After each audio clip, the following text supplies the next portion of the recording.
In this way, in this format, we hope that such debates will be more interactive and productive.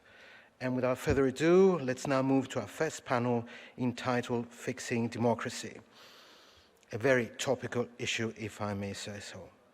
Let's welcome on stage our moderator, Professor of Strategic Management here at the University of Cyprus, Haridimos Tsoukas, and his panel of esteemed speakers.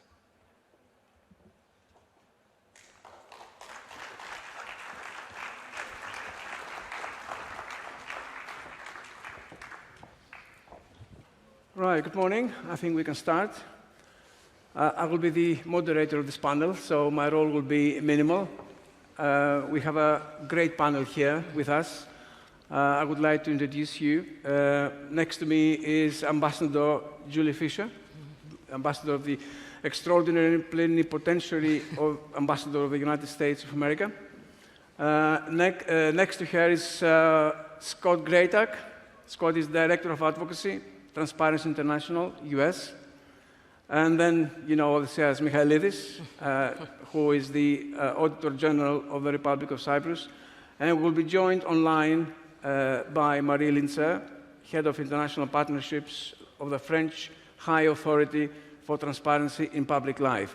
Our topic today is fixing democracy, which of course raises the question as to whether and why democracy needs to be fixed. What's wrong with democracy so that we are called upon to fix it? Is there anything wrong with it? What needs to be done to protect democracy? And these questions will be the backbone of our panel. That democracy is in trouble globally, we know from various surveys. For example, the Stockholm-based International Institute for Democracy and Electoral Assistance, in a recent survey, has indicated that half of the world's democratic nations are in retreat. Of the 104 democracies included in the survey, 52 are considered to be eroding, which is up from 12 years ago. So the very notion of democratic erosion or democratic backsliding is a concept which I would like us to discuss very much here. We're not in trouble in the sense that I think democracies in Europe anywhere and Northern America are not in danger of any military coups. That's not what preoccupies us. But there are other issues, however, of democratic erosion which are extremely important, and I would like us to discuss, to learn from experiences from other countries, as well as touch on issues which are related to the Republic of Cyprus. So important questions for us to discuss, for the panel to discuss, include political polarization and undermining consensus for the rules of the democratic game. We have seen this in a number of countries, including the US, the leader of the free world, whereby election outcomes are not necessarily respected. Unchecked populism is another important issue as a threat to democratic institutions. The desire, which we see increasing in several contemporary democracies, for people to see a strong man who somehow will cut through the red tape, or to use a common metaphor, drive a political swamp and to solve problems. Rising inequality is extremely important, as well as checks on executive power, including independent authorities, the judiciary, the media, the civil society. These are important issues which, in one way or another, impinge on the quality of democracy, and if not properly handled, can lead to democratic erosion. But you're not here to listen to me. I will turn over now to our first panel speaker, who will join us online. It is Marie Lintzer from the French High Authority for Transparency in Public Life. Before I hand the floor to Marie, I would like to say that I asked our panel members to speak for 5 minutes, just to give us their perspective, an introductory statement, and then we will spend most of the time in dialogue, in a discussion. Marie, over to you. Hi everyone, and thank you very much for the invitation, and I'm very glad to be speaking on this important panel. I'll start by sharing an observation that there is a crisis of trust of citizens in their representatives and in their democratic institutions over the world, as you stressed out, Mr. Moderator. You mentioned democratic backsliding. Just to mention the OECD survey on the determinants of trust in public institutions. In France, the results of the survey in 2022 show that 6 citizens out of 10 say that they do not have confidence in their government. And a third of respondents consider that they are insufficiently involved in public decision-making, and a third of respondents think that a public official could accept a bribe. And the reason I mention these numbers in France is because they are very alarming and they are quite similar in most EU countries. So as you mentioned before, we need to take action now, and especially in the context of the EU elections coming up in June 2024. So there is a need for exemplarity and for transparency and for a culture of integrity within the public sphere. And this necessity must be understood by public officials as a strong democratic requirement without waiting for scandals to break out. Faced with multiple and future crises, it is a matter of ensuring that public officials are up to the task and more concerned with the general interest than their own particular interests. And this needs to be done preventively. It is a commitment that must be sustained over time and not be a simple campaign promise, because integrity is constitutive of public action. It is often the first barrier to prevent threats to the continuity of the state and to preserve the impartiality of public action and the general interest. A weakening of public decision makers' ethics is a weakening of the pact of trust between citizen and public official, and it's the foundation on which our society is based and evolves. And so all the work of the French High Authority for Transparency in Public Life, which was created in 2013 in France, and which I represent here, consists of providing a control and regulation system so that those who are involved in public decision-making are accountable. And for this, we implement several ethical tools. I'll mention 3 of them, which constitute our core missions and which hopefully contribute to preserving democracy. First, I'll talk about the control of public officials' declarations of assets and interests. In France, you have about 18,000 public officials, elected or senior civil servants, which fall under the scope of control of the high authority and who must submit a declaration of assets and interests. And the objectives here is to ensure transparency of the assets and interests of public officials, but also to prevent, detect, or put an end to conflicts of interest situations, and to detect possible illicit enrichment during functions or mandate. Transparency is not an end in itself, but a tool serving citizens' trust. Only the assets declarations of members of the government and members of the high authorities board are published on our website, which currently represent 88 people. As for declarations of interest, more than 7,000 declarations from national elected officials, ministers or local elected officials are permanently accessible on our website. And this transparency is essential because it allows real citizen control. It serves as a basis for investigations, particularly by the press and media, which are likely to reinforce the exhaustiveness of the controls. So that's one tool. A second tool that I would like to mention is the regulation of revolving door movement between the public and private sector, especially in a context where public officials move more and more between the public and private sectors, and citizens must not doubt the reasons which motivated the adoption of a public decision. Today, the high authority regulates the revolving door movements of certain public officials, such as former members of the government and ministerial advisors, for example, but also civil servants, and its action is focused on the most sensitive and strategic cases for which its prior referral is mandatory. This concerns about 15,000 jobs. The role of the high authority is not to prevent public agents from acquiring experience in the private sector, which can be obviously very useful, but to ensure that they are not in a conflict of interest situation or commit the offense of illegal taking of interest. And this control also serves to secure public action and avoid any reputational risk for the administration. And one last tool that seems very important to reinforce our democracy is the regulation of lobbying.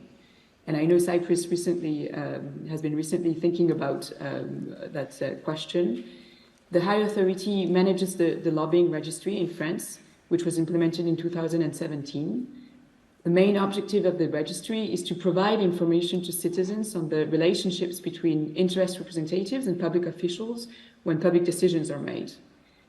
Promoting one's interest or even one's conception of the general interest is the legitimate activity in a democracy, but it must be carried out visibly within a clear ethical framework. And so in France, entities meeting the criteria defined by law must register in the directory, which is accessible online, and they must declare each year all the influencing activities carried out with public officials and the budgetary resources devoted to the representation of interests. And then the high authority is responsible for monitoring compliance with these reporting and ethical obligations.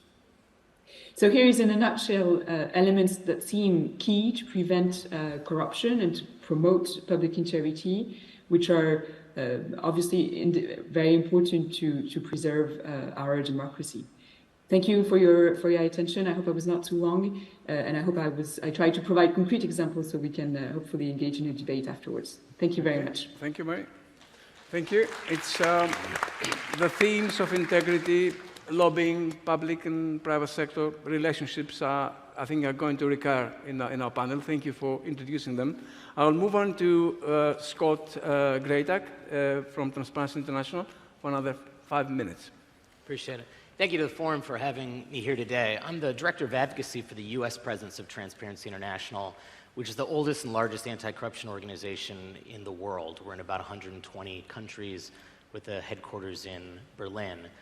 We know from the data that we collect, we have been doing a survey called the Corruption Perceptions Index for almost 30 years that gauges corruption in 180 countries and territories around the world. And we have seen basically a stagnation in the fight against corruption. And that corresponds very strongly to other data we're seeing about the global rise of authoritarianism and the global decline of the belief and the adherence to democratic ideals. I also work as an advisor to the organization Freedom House, which has been tracking the strength of democracies and free societies for decades. And they've shown that for the last 16 years, globally, democracy is on a decline. Only about 1 in 5 people on this planet live in what they consider a free society. About 40% of folks on this planet are living in a definitionally unfree society. The rising tide of authoritarianism risks not only the global world order that was introduced after World War II and that is based on our rule of law institutions, but it risks even the oldest and the firmest, we like to believe, of democracies, like in the United States. Our most recent elections in 2020 cost $14 billion. A handful of billionaires in the United States spent $1 out of every $6 on that election. That election was twice as much as the preceding election in 2016. We are operating under a legal system now in the United States where millionaires, billionaires, and corporations can spend unlimited amounts of money influencing elections. And as a result of that, our most recent Corruption Perceptions Index that looked at the influence of money in politics, globally, but in the United States, found that more than anywhere else in the world, Americans think that the decisions of their government are influenced by who is spending money on elections. This dovetails into the regulation of lobbying in the United States. Some 60% of members of the US Congress that leave their positions go to work for industries, associations, or other special interests that are lobbying Congress or the administration. 60% of the folks who leave those positions of public trust cash in on their networks, their access, and their expertise for private interests. This revolving door is another reason that my generation, which is now the largest voting bloc in the United States, has the lowest recorded faith in democracy in 30 years. This is a moment of crisis and of reflection, not only in the United States, but around the world. Let me give you 2 ideas for how Transparency International has been trying to combat this decline. First is to make sure that in countries that are struggling with high levels of corruption, that their officials are not able to steal money from their own citizens and move and hide that money outside of their countries. And our Secretary of the Treasury, Janet Yellen, in the United States, said that the United States is now the #1 destination for dirty money in the world. So we know that a lot of this money, whether it be tied to criminal organizations, organized crime, corrupt officials, terrorists, drug cartels, is making its way into the United States. We need to make sure that through anti-money laundering efforts, through the establishment of transparent and accessible beneficial ownership databases, that we're able to clamp down on the movement of this dirty money as it leaves countries that have high risks of corruption and enters the Western world. The United States and the West has a central role in the deterioration of these democracies and the public's faith in those institutions to deliver. Second, we'll say that the United States, while long being champions of democracy around the world, has also had a recent scandal of a lot of their high-level senior politicians and even military officers being recruited by authoritarian governments and going on to lobby or advise or consult for those authoritarian governments that may be adversarial to our own ideals, even to our own geopolitical interests. We need to make sure that if you are serving in a position of public power like that, that you are not able to cash in on that expertise, not just in private industry, but to go and work for foreign governments in pursuit of and maybe an advancement of their own authoritarian ideals. So I think this is a very big conversation. It's an extremely relevant conversation in the United States. And despite what the data may show, we feel optimistic that through collective action, through focusing on conversations like this, we can start to turn the tide and start to engage folks as necessary. Thank you, Scott. I think you have outlined important problems in a bullet point format to which we'll come back. I will move on to Ambassador Fisher. Excellent. Thank you so very much. I really look forward to this discussion, and I was really quite intrigued when this topic was proposed. The question of, do I focus on fighting the premise? Do I focus on what we're doing abroad? Do I focus on what we're doing at home? And so I'm going to hope that we can actually touch on all of this, and I very much look forward to the discussion. Look, I think, for me, the question of fixing democracy, it does inherently imply the question of whether democracy is broken. And, for me, 28 years serving as an American diplomat, coming from a family dedicated to my nation's service, it is an endeavor. America's democracy, the promotion of freedom, is a lifetime's work. And it is the lifetime's work of so many of my colleagues and family members. And so, I immediately sort of hearkened back to a speech that Ronald Reagan gave in the 60s, which resonates very much with me. And he really admonished Americans to remember that it is each generation's duty, it is each generation's responsibility to fight for democracy and to recognize that democracy is always one generation away from extinction. And so each generation must be taught to value it, how to preserve it, how to nurture it, and therefore how to defend it if we don't want to be having conversations with our children's children about what freedom used to be. And, so many of the issues that Scott raised, these are real challenges, and they speak to fundamentally the confidence deficit that so many citizens have in accountable governance, right? And we know, again, linking this to President Biden's understanding. President Biden, when he came into office after this very challenging election in 2020, this very expensive election in 2020, President Biden walked in the doors of the White House and understood fundamentally that renewing American democracy at home was absolutely critical to our ability to advance democracy against autocracy abroad, and that our adversaries were actively working to define democracy on the decline, that democracies were not able effectively to deliver for their citizenry. And so whether it is through the tools of disinformation that are actively at work, or through, frankly, genuine conversations held by citizens at home about what parliaments, our own Congress, governance at every level, right? In the United States, we have a wide range of local, state, and federal officials at work. whether or not we are capable of producing results that are concrete, that are real for our citizens. This is a narrative that we know our adversaries want to advance. And so that tackling the biggest challenges, climate change, pandemics, public health, racial inequality, gender inequality, tackling these big issues of our day, that democracies aren't so well suited. And I fundamentally disagree. President Biden's leadership has been about focusing our efforts around the idea that only democracies can tackle these problems. It is only with representatives who are responsible to the electorates, who are responsible to the people who elected them, that we will actually make progress on these issues that brings an answer for all of our societies, domestically in the United States, along with those who share our values and our ideals. And so, we have, President Biden has launched several major initiatives that I think are very important.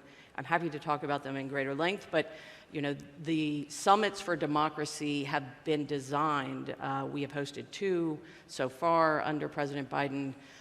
We have the Democracy Delivers Initiative, which is focused specifically on the Global South and making the case to the Global South that it is accountable democracy that is going to make a difference in the lives, in the prosperity, in the well-being and the security of the people of the Global South, because again, I think that's an area where there is a real tension between our vision and those who don't support the rules-based order. So perhaps maybe I leave it there for an introduction, and I very much look forward to a deeper conversation. Thank you. Yeah. I think the key concept is accountable governance, accountable democracy, and this is, and also you stress that we've got to fix it at home before we can preach others to do it abroad. So I think the two are interconnected, and I think that's important. Thank you, Mr. Ambassador. Well, Haris, I think that I'll take the floor from the point where you said before that democratic erosion can be brought about quietly through the gradual erosion of the rule of law, and I'm going to start from this aspect of rule of law. There is another organization besides Transparency International, World Justice Program. I'm sure Scott knows it. It's an independent, multidisciplinary, non-for-profit organization founded in 2006, and it's located in Washington, D.C. Well, WJP gave a definition, I think it's quite interesting, about rule of law, and according to their definition, it's built around 4 universal principles. First is accountability. That's the first one. It says that the government as well as private actors are accountable under the law. The second one is just law. So the law must be clear, publicized, and stable, and is applied evenly. It ensures human rights as well as property, contract, and procedural rights. The third one is open government. This is also very important. The processes by which the law is adopted, administered, adjudicated, and enforced are accessible, fair, and efficient. And the fourth one, the last one, is accessible and impartial justice. I think this is well understood. So, of course, we should not forget that the concept of the rule of law has its origins in ancient Athens, ancient Greek. Aristotle spoke about the city, the state, as it was at that time, characterized by the administration of justice, and justice itself is the determination of what is just. That's what he said. So, therefore, that state described at that time is governed by laws and not by people. And also, he explained that when a person is separated from the laws and justice, he becomes the worst kind.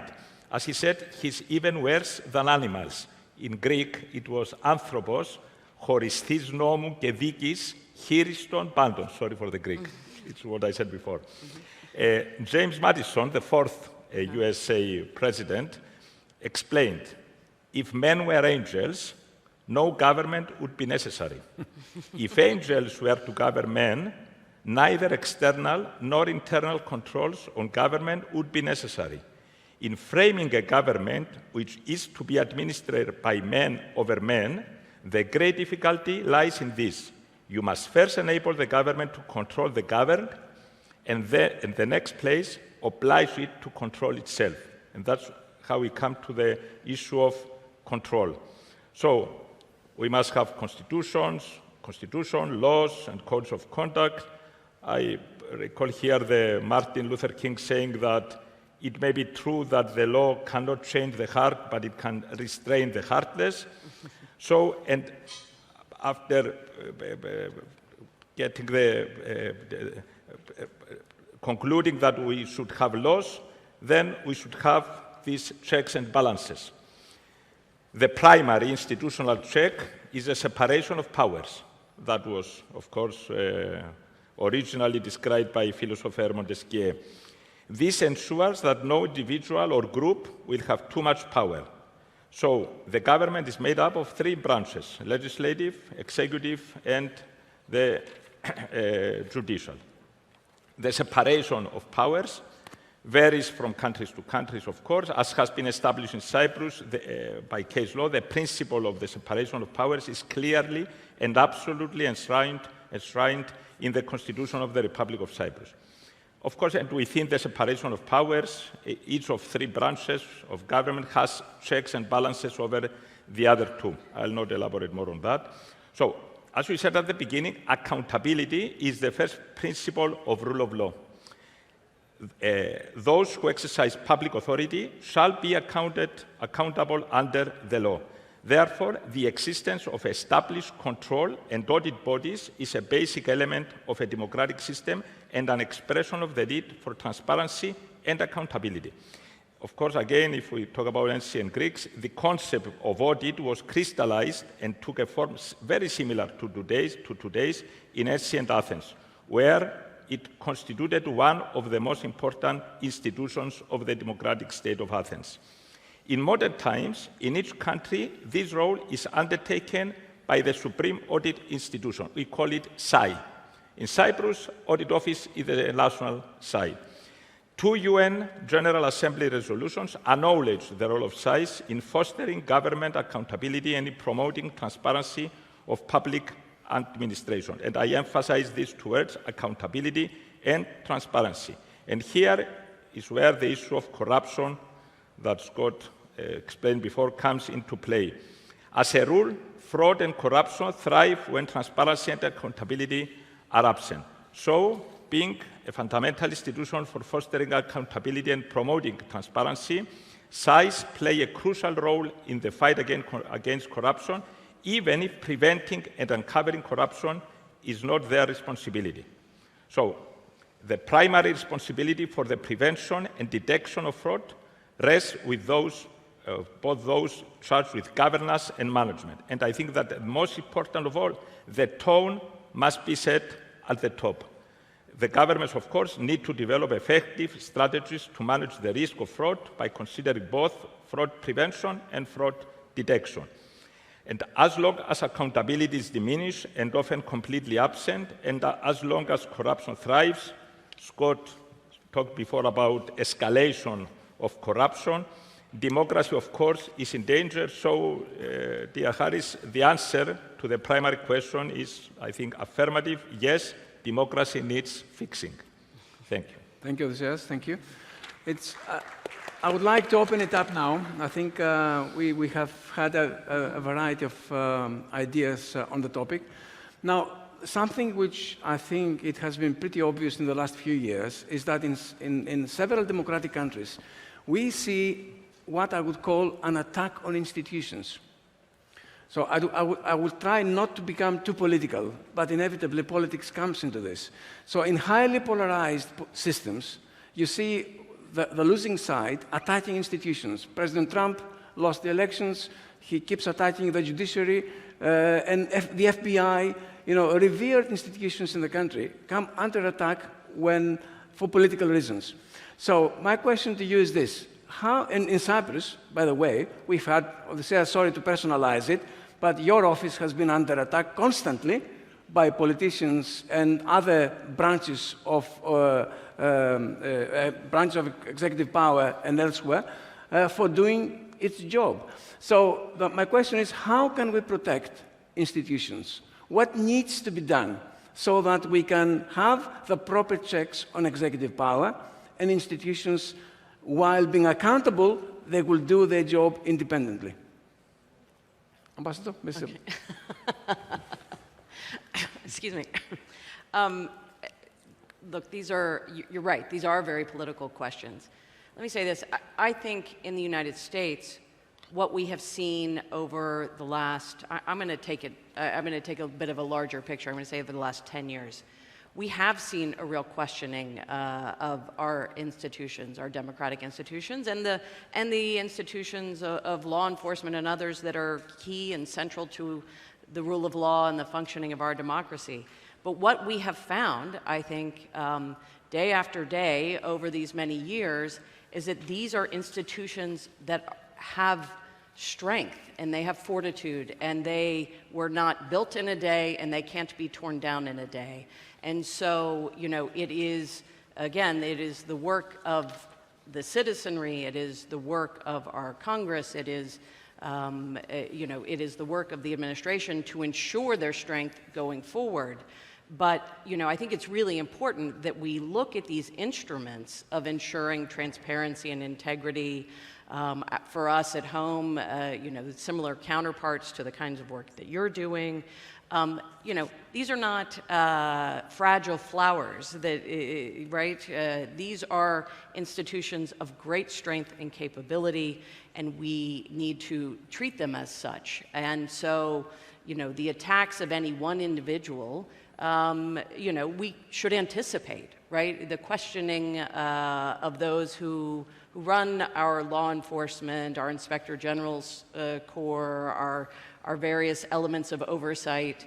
Our institutions have the strength to be questioned, and I think that is an ideal that is shared by our allies, by our partners, by so many in the European Union.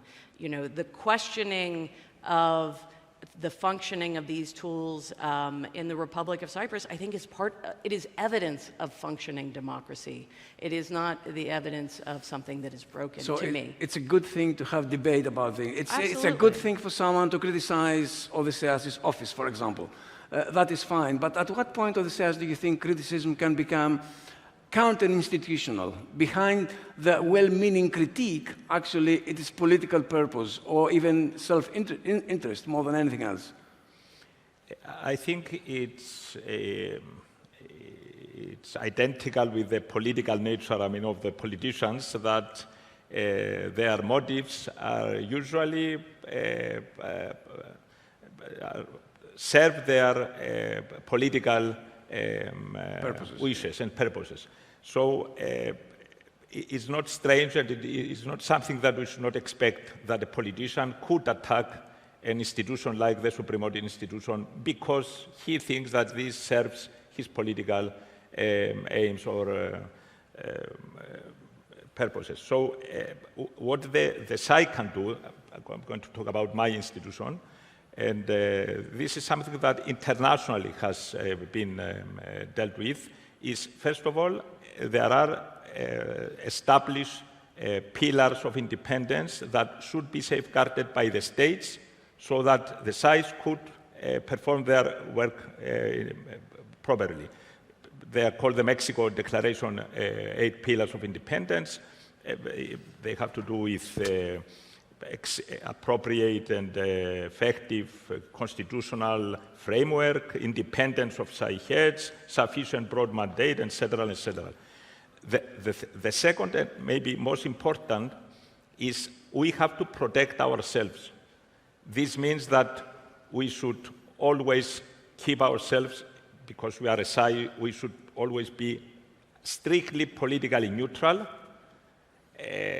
especially due to the expected hostile environment that we usually expect.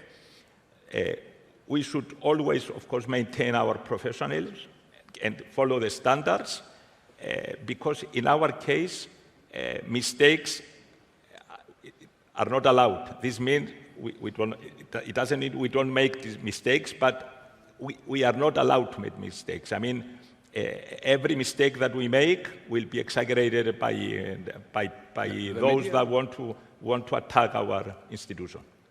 It's Ambassador Fisher mentioned about durability. I mean, Cyprus is a young republic, 60 plus years old. It's not, does not have the entrenched institutions the US has. Do you see this as a learning process? Do you see our institutions maturing, learning, even when they're under stress and under attack? Do we come out better out of all this? Do you see progress over time? You don't have to see that. Yes, yes. It's not a leading question. It may, yes, there may not be progress. I think that 2, maybe 3 or 4 years ago, the environment that our institution was encountering maybe was the worst that ever happened since 1960. It was a very bad period for our institution concerning the attacks that we are having. But overall, I think that, yes, we are getting more mature as a society, and especially when an institution proves itself and comes out of this kind of a hostile environment, things are better in the future. So I think on a general aspect, yes, we are getting better. When institutions deliver, they maintain neutrality and professionalism, they can earn people's respect. I think that's what it is. Scott? Yeah, I mean, you've also got the balance of powers here comes into play, right? I mean, in America, the political system has totally failed. But fortunately, the legal system is now providing the backbone and is now enduring. The American legal system is facing its largest test maybe in its history right now with the cases against the former president. But where politics has been insufficient, we've also seen independent media and civil society has helped pick up a lot of that burden. I mean, if it wasn't for a lot of these exposés, like the Panama Papers, the Pandora Papers, a lot of the reporting done by outlets like the Washington Post, the New York Times, we wouldn't know the extent of the undemocratic actions that are taking place around the world and in the United States. So an independent media that has the ability to operate in these spaces is also essential. As with civil society groups like mine, you have to have folks who are not obedient to one political party or ideology or the other, who can call balls and strikes and be able to hold both parties accountable. A competitive party system can get you some distance, but you do need to have civil society at the table to be able to remain neutral and issue-driven as opposed to party-driven. Scott, is it worrying that in the States, I see in the last few years also once revered institutions like the Supreme Court being under attack, which is the other side? I mean, if the kind of Trumpian rhetoric is one side, there's like another kind of rhetoric, reverse, which criticizes even the Supreme Court, which until a few years ago was even above criticism to some extent. Yeah, I'm an attorney, and confidence in the Supreme Court used to be above 50. It used to be the most revered public institution in the United States up until just about 5-6 years ago. And now it's not near Congress. Congress is about 4% public favorability, but the Supreme Court is about 18-20%, which is an absolute low since organizations like the Pew Center have been tracking this data. I think it ties into a larger political and polarized narrative. I mean, a lot of people think that the division just operates at the highest level, right? Your elected officials, those divisions exist as well in the grassroots. I mean, this is a community-driven, representative outcome, I think. One thing I think to focus on here, we're talking about transparency, we're talking about corruption. This is an issue that brings people together because nobody wants the other party to be taking public assets for their personal gain, right? This is, if there is any bedrock issue that we can come together on, other issues are much, especially in the United States, very difficult to get consensus on. I think that this is something that we actually can have ideologically inclusive support for. It is maybe the singular issue. We do not want the other party benefiting by taking public resources. Iterations of that, what it means for democracy and election reform, et cetera, can get more complicated, but the fundamentals about that, I think, remains a bedrock issue, and we know from our own data collection, this is something that, regardless of your political affiliation, can bring people together. Can I maybe just jump in on this point to take it to, again, to the more international scale, which is to say, you know, it is this question of whether the state exists to serve the citizens or whether the citizens exist to serve the autocrats, that fundamentally is the difference here. And so it is all of the efforts that we are engaged in at home that are so important to differentiating who we are in democracies that are committed to the rule of law versus who our adversaries are. And, you know, so many of our adversaries, I am sorry to say, see public assets, public, whether it's real estate or currency or, you know, other things, as their own personal accounts. And again, it is this vigilance, and you know, I would be remiss if I don't sit here and acknowledge just what an important partner Transparency International, Freedom House, and others have been for the United States over decades in terms of the data, in terms of measuring trends. It is so important to our understanding of where we are in the world. And so, you know, these are numbers that, frankly, you know, if they came from the United States government, if they came out of the government, would not have the same level of confidence that they have because they come from independent organizations and organizations that exist globally. It's a really important part of this story. So it is important in that larger context as well. It's the beauty of civil society in a democracy, that the independent parties bring credibility and as well as additional checks on the executive. Marie, do you want to make a comment here? My initial question was about the attack on institutions that we see in several democratic countries. Yes, no, thanks. I'm sorry, I was disconnected for a bit, but I heard most of the conversation. Yeah, I think that goes back to the question of the rule of law, right? And trying to, as to your question, how do you preserve these institutions, and how do you make sure that there's efficient checks on the executive power? And I think the rule of law, I mean, my colleague Odysseas mentioned what exactly it is, but I think on the corruption side, having some real prevention of corruption methods and methodologies and institutions working on that, and with the help of civil society, of course, I think that's really key to ensuring that the institutions in place are not corrupt, and that citizens do trust who their public officials are and their institutions. And I think that's really key in order to ensure that there is no attack on them, and that at least helps ensure their legitimacy. Sometimes it occurs to me that, you know, to put it in a slightly political language, the most progressive thing you can do sometimes is to be a conservative.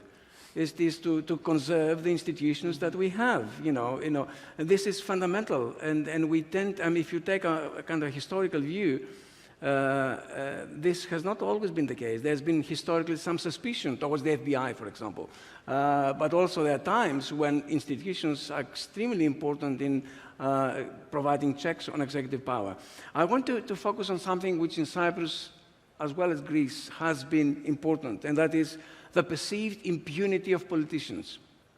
Somehow, I think most people believe, and I cannot blame them for that politicians seem to be above the law. We have seen recently in Cyprus, you know, someone told me yesterday that when you become the president of the republic here, you elevate yourself almost to a state where nobody can touch you. You can do pretty much anything you like. Now, I think to the extent this perception resonates with the people at large, it's hugely critical for the quality of our democracy, Odysseas. Don't you think so? I agree, Haris. First of all, I agree that the perception of people in Cyprus and in Greece. Of course, this violates the second pillar of rule of law that we said before, the just law, that everybody is equal against the law. And I think, yes, in our countries, maybe because we are small countries, I don't know why, there is a lot to be done to this direction. I mean, to change what people accept concerning this approach that politicians and high-rank officials are above the law. It means the rule of law doesn't work. It means that when people do things which, and they're not charged, and they can escape, as it were, then that is a big problem. And there's nothing worse for public perception to see certain officials getting away unpunished. I don't know, Scott, if you find this in other countries as well. I mean, you have to have an independent prosecutorial authority, you have to have independent judiciary, you have to have independent oversight, you have to have the structure set up and funded and staffed in a way, and themselves kept honest in a way that they can do their job and be held to task. And you need to have civil society and journalists be able to say whether or not they're meeting that standard. And then it is indebted to some extent on the citizens and the voters as well. I mean, we have free and fair elections. These are opportunities to hold folks accountable at the polls, but all of these mechanisms have to work collectively together. No one is above the law. We are learning that the hardest way possible right now in the United States. That should be the principle, that should be the norm around the world. Ambassador, do you have anything to add? You know, I think one of the pieces, again, if I extrapolate a little bit from what's happening at home into a larger context, the challenge of, how many legal actions, against a sitting official are, how much confidence the public can have that these are non-political, independent judicial or prosecutorial decisions. Like, this is a very important point, I think, in accountability. The electoral accountability is an incredibly important point. One of the lines from President Christodoulides' remarks earlier today that really stood out for me was, he said, look, at the end of my administration, we will be judged. We will be judged on what we have achieved. We will be judged on what we have accomplished. And that fundamentally goes to the heart of our democracies being at work. And that focus on, what will we achieve for the citizens? The question of prosecutorial accountability is, of course, one that is essential, but it also, I think, particularly when we are talking about heads of state and heads of government, needs to be used with a great deal of caution, and it needs to be very thoroughly considered when we are talking about heads of state and heads of government. Yeah, I think it's... And of course, Harry, I think the remedy to that problem is transparency. And I can say that in the recent months, we counter some obstacles in our effort to touch some issues that have to do with the dealing of maybe politicians or high-rank officials in certain aspects that I cannot now elaborate more. But transparency, I think, is the answer to that problem. But it is common knowledge that you have been denied, the audit office has been denied access to certain innocent data, they're not high security data, in the Department of Defense, for example. As a citizen, that infuriates me, that you are not allowed to do your job properly, and the politicians, whoever is looking after the Defense Ministry, can get away with this. After some difficulties, in that case, we managed to get the data, and we are going to issue a report, I think 2 weeks from today. And it's going to be a very interesting report. It has to do with those people that were serving their military service in the Ministry of Defense, making coffee for the minister instead of being in another more exposed position. There was another case where the audit has to do with some issues that have to do with fines that have been imposed by the police or some other authorities that, in that case, we have been denied access to see what was the result of that fines, if, they were paid or not. And when you're denied access, can you do anything about it? Again, it was a very peculiar approach by the police in that case. We told them, if you think that we do not have the authority to perform this audit, please let us know, Because in that case, the Constitution provides that if two authorities disagree concerning the powers of one of those, the Supreme Constitutional Court is the appropriate authority to give a decision concerning this issue. They said, no, we don't deny that you have the authority, but we decided that you do not need this data because we think that if you get the summary of the results, it's okay for you. We said, but you cannot decide, the auditee cannot decide what the auditor needs. He said, okay, but we have a legal advice by the Attorney General that we can deny giving you the data for this reason. And because in Cyprus, as you may know, dear friends, the Attorney General is a dual function. He's the legal counsel of the government, and at the same time, he's a prosecutor. So what we could do, we could make a complaint to the prosecutor and say that the chief of the police has violated a law ordering him to give us the data. But we couldn't do that because they had a legal advice by the prosecutor. So he couldn't do anything. And, okay.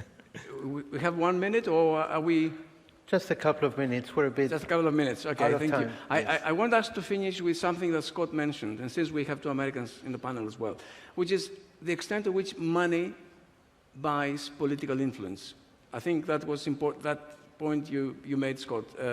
In the States, it is partly because many things are transparent in the US. We know the money that goes into politics.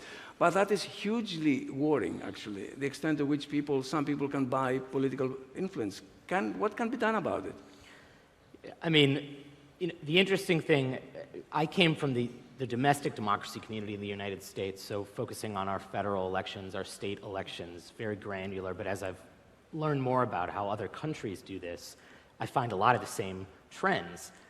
We might not have in the United States an epidemic of outright quid pro quo bribery, where folks are delivering suitcases of cash and getting votes from members of Congress or actions by the president result. That is the case in some countries, obviously, still. We just have a higher sophisticated form of it. So in the United States, we just have a legal veneer of a free speech ability for people to spend as much money as they want on our elections. And so we've just had this 21st century jurisprudential rendition of good old-fashioned bribery. And I'll tell you, talk about money that isn't disclosed to the public. We had $1 billion in what we call dark money, money where we do not know the source of it, $1 billion in our last election, that voters had no idea where it came from, who was funding these attack ads and mudslinging before folks went to the polls. What we can do about it, I mean, we need radical transparency over every dollar that goes into our elections, every contribution that's made to every political party, every dollar that every candidate spends. We need to make sure we have well-funded independent authorities to enforce those laws. We need to make sure, as long as we're hanging with this crucible of outside spending being unlimited and protected by the First Amendment, that the barrier between those independent actors and the candidates is as firm as possible. We need to make sure that civil society is in a position to analyze that data and produce reports that we can make reforms to our legislators about. But fundamentally, we need a change in our legal thinking. We need to not associate money with speech. This is a revolutionary concept that has only become partisanized in the last 10, 15 years. This has not been the case historically in the United States, certainly not in Europe. And we've got to change the idea at the bedrock of that before we can get more control from voters instead of funders. I wish we had more time. We don't, so we have to bring it to a close. I would like to thank you all for this panel. Thank you for your insights. I hope next year, I don't think democracy can be fixed as in building something and being there, but it can always be maintained, make it a little bit better. And I think this is probably the best wish we can make. Thank you very much. Thank you.